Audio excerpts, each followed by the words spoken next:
Lauhil mahfuzi bi amrillahi ta'ala inni anallahu la ilaha illa ana Muhammadun abdi wa rasuli wa khairati. Dari sahabat Ibnu Abbas bahwa baginda Nabi besar Muhammad sallallahu alaihi wasallam bersabda, awwalul ma kataba bil qalam, pertama-tama sekali, yang paling pertama banget Allah perintahkan kolam itu untuk menulis fil lauhil mahfud, dalam lauhil mahfudnya Allah, bi amrillahi, dengan perintah Allah Ta'ala yang maha tinggi. Siapa Allah? Ini anallahu la ilaha illana. Pertama kali firman Allah itu yang Allah maktubkan dalam lauhul mahfud adalah sesungguhnya aku ini adalah Allah. Inni anallahu la ilaha illa ana. Tidak ada Tuhan yang berhak disembah kecuali anak siapa? Allah. Jadi di arus, di tiang-tiangnya arus di lauhul mahfud itu pertama kali Allah berfirman memerintahkan kolam. Apa sih kolam? Kalau bahasa Arab itu kolamun alat tulis ya. Dalam surah apa nama? Iqra bismi rabbikal ladzi khalaq. Khalaqal insana min 'alaq. Iqra wa rabbukal akram. Alladzi 'allama bil qalam. Ya, Allah yang telah mengajarkan manusia bil qalam.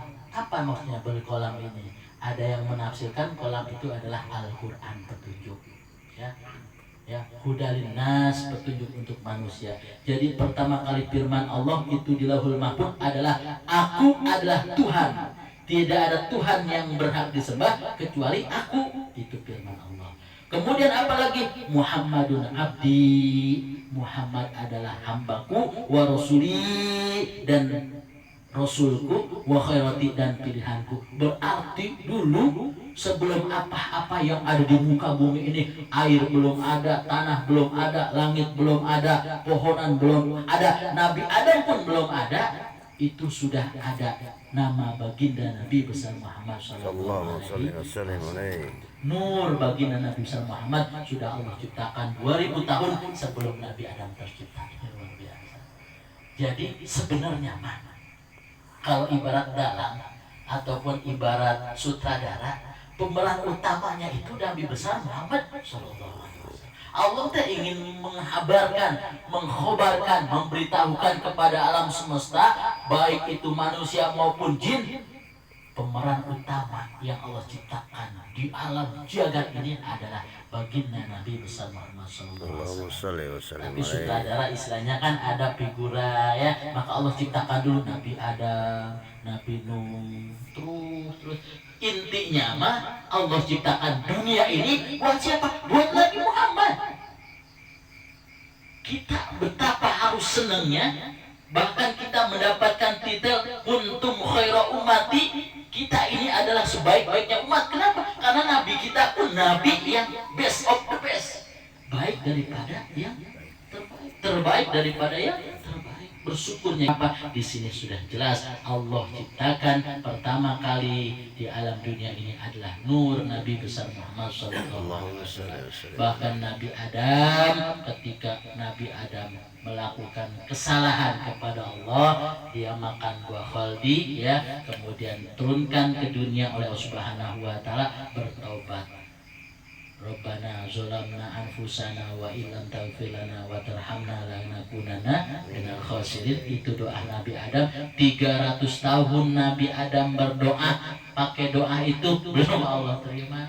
Tapi ketika Nabi Adam menyebutkan ya Rabbi bihaqqi sayyidina Muhammadin ighfir dzunubi, ya Allah, dengan haknya Nabi Muhammad, dengan keagungannya Nabi Muhammad, ampunilah dosaku. Saat itu juga Allah ampuni dosanya.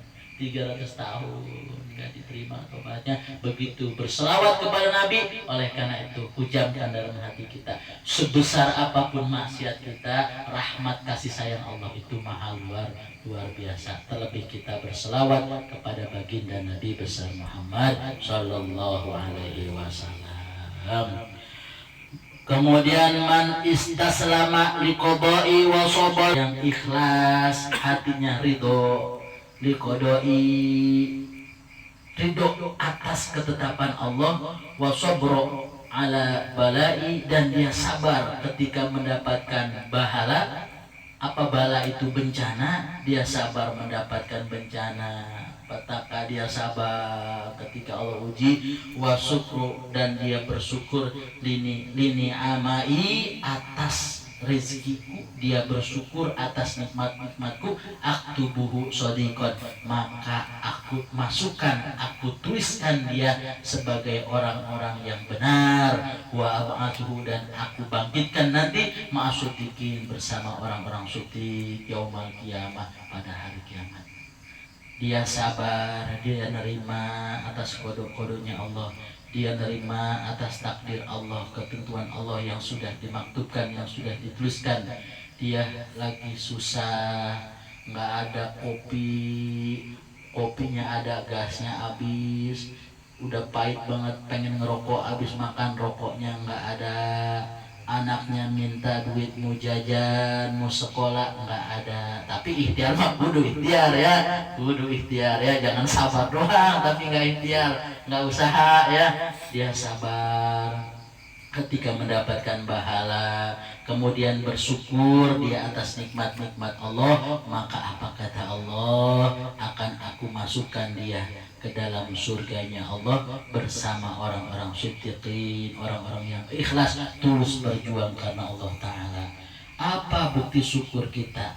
Apa tanda kita syukur kepada Subhanahu wa Ta'ala? Di antaranya Allah kasih nikmat kepada kita, karena nikmat itu bukan hanya mendapatkan materi. Nikmat itu bukan hanya diukur dengan uang. Nikmat itu ketika dia sehatnya, bukti dia syukur, sehatnya digunakan untuk ibadah kepada Subhanahu wa Ta'ala. Punya banyak teman itu nikmat, anak-anak pada sehat itu nikmat, anak-anak mau ngaji, mau sekolah itu nikmat dari Allah. Kita mau ngaji, mau belajar, mau duduk bareng-bareng di sini, ini pun nikmat dari Subhanahu wa Ta'ala. Rezeki yang Allah berikan kepada kita. Bukti kita bersyukur kepada Allah saat Allah kasih kita sehat seperti ini, kita gunakan dah sehat kita nih buat kumpul bareng, duduk reunian, baca selawat, kita taklim seperti ini. Kita obati hati kita dengan apa? Dengan zikir, tahlil, tahmid yang menjadi aurat kita. Karena obat hati itu diantaranya ala bi zikrillahi tatma'innul. Kita nggak tahu hati kita banyak penyakit, banyak banget, bahkan lebih banyak daripada penyakit zohir. Sakit kepala, sakit gigi, sakit mata, ya, sakit kaki, apalagi asam urat segala macam ya. Ada obatnya, ada. Begitupun sakit hati kita, batin kita sakit, ria, ujub, takabur, sum'ah, sombong, dengki, benci, banyak banget.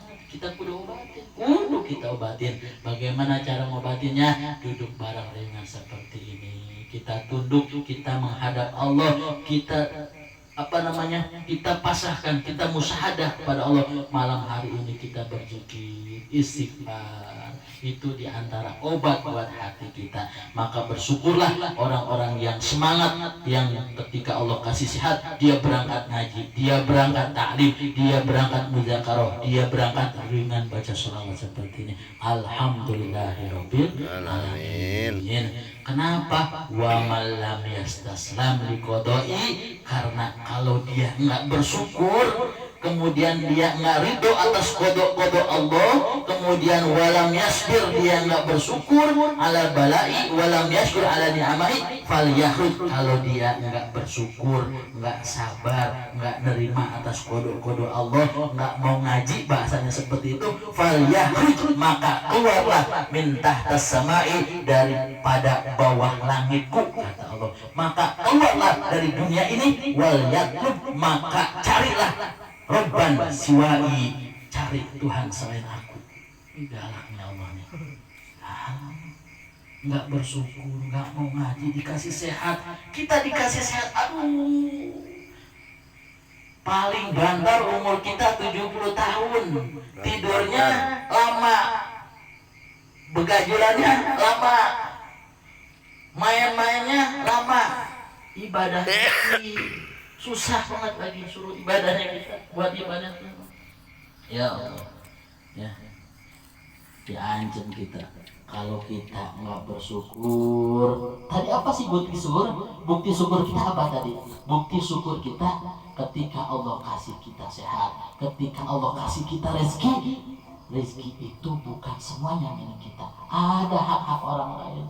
Kita sedekahkan ke anak yatim, kita sedekahkan ke masjid, ke musola, ke tahlim. Karena ada hak orang lain, ada hak anak yatim, ada hak janda-janda, orang-orang fakir miskin, orang yang membutuhkan ya. Nah, kemudian ketika Allah kasih kita keluangan waktu, sehat mah sehat, tapi waktunya kadang susah banget ya. Dunia lagi ya, dunia mah nggak ada habis-habisnya. Aduh, dunia nggak ada. Ya emang saya juga mau begini ya nggak ya, kalau lagi awang-awangan mah ya emang awang-awangan ya, tapi kudu kita gentakan. Itu ujian ya, itu itu halangan kita buat mencapai ridhonya. Emang an-nar khubbat al-jannatu khubbat bil makarih. Memang menuju surga itu banyak banget tantangannya, berat tantangannya menuju surga itu. Tapi kita tinggal di dunia mah nggak lama tinggal di dunia mah.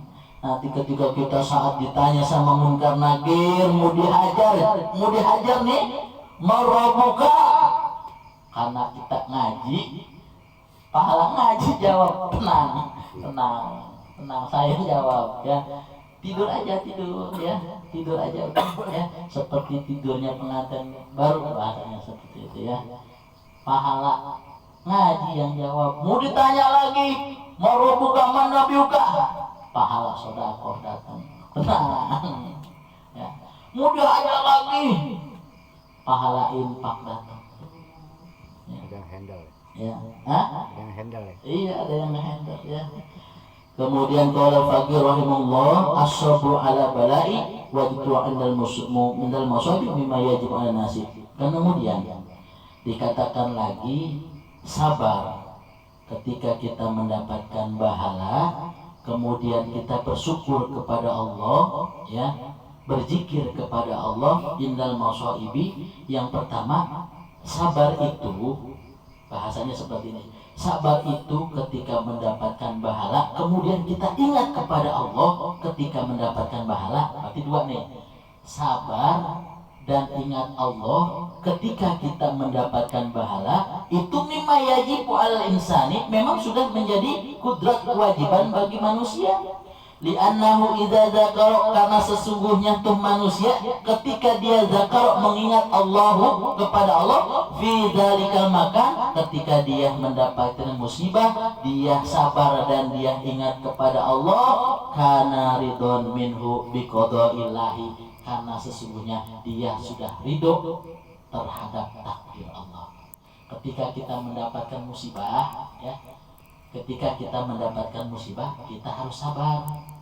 Setelah kita sabar, kita ingat sama Allah ya, dan pasrah kita ya, memang sudah ketentuan Allah, tapi tetap berupaya berdoa. Maksudnya di sini berzikir itu berdoa ketika kita mendapatkan pahala. Maka apa kata Allah? Mimma wajibu 'alan nasi, kemudian fi dzalikal makan kana ridho minhu biqadaillah, maka seolah-olah dia itu sudah ridho terhadap takdir Allah. Kalau kita nerima mendapatkan musibah, kita sabar dan kita berzikir kepada Allah, kita berdoa kepada Allah, kita ikhlas, maka kata Allah kita sudah nerima pada Allah. Jangan bujuk boneng ya, sampai bikin status, wah belangsak amat sih hidup saya ini ya, susah ngegerutu aja. Ya Allah hidup saya kenapa sih begini amat. Dia sabar, dia zikir, dia ingat sama Allah, dia berdoa ya. Jangankan saat mendapatkan musibah, enggak mendapatkan musibah mah kita kudu berzikir kepada Allah, kudu berzikir. Di mana tempatnya? Tempat-tempat seperti ini tempat-tempatnya berzikir kepada Allah Subhanahu wa taala ya. Kemudian dikatakan lagi wa qala Ali bin Abi Thalib karramallahu wajhah, dan dikatakan daripada sahabat sahabat Ali bin Abi Thalib, as-sabru ala ya, ada musibah itu macam-macam tuh, macam-macam kata, macam-macam definisi, dan nanti orang-orangnya pun macam-macam ya. Kita bisa membedakan antara azab dan musibah, itu bisa ya. Ntar kita bahasnya ya. Kemudian dikatakan menurut sahabat Ali karramallahu wajhah, sabar itu terdapat pada 3 tempat, itu bahasanya ya. Ala salasati aujahin, terdapat pada 3 tempat. Al awalu, yang pertama, as-sabru, sabar ala taati, yang pertama sabar dalam taat kepada Allah Subhanahu wa taala. Yang kedua, sabar tentang apa nih? Yang kedua, sabar asani as-sabru alal maksiyah, sabar terhadap maksiat. Nah, ini yang pertama, sabar atas taat kepada Allah, sabar ketika dia taat kepada Allah. Yang kedua, sabar terhadap maksiat. Asalisu, yang ketiga, as-sabru alal musibati, yang ketiga, sabar ketika mendapatkan musibah. Kemudian nanti penjelasannya masih banyak nih ya.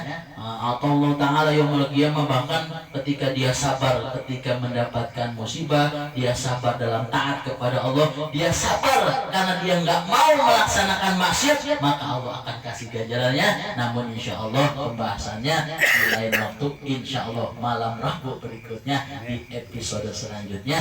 Wallahu a'lam bishawab. Mudah-mudahan bermanfaat. Amin. Mudah-mudahan ini bisa menggugah kita untuk lebih taat lagi, takwa lagi kepada Subhanahu wa taala. Kurang lebihnya mohon maaf. Wabillahi taufik wal hidayah. Wassalamualaikum warahmatullahi wabarakatuh. Waalaikumsalam warahmatullahi wabarakatuh.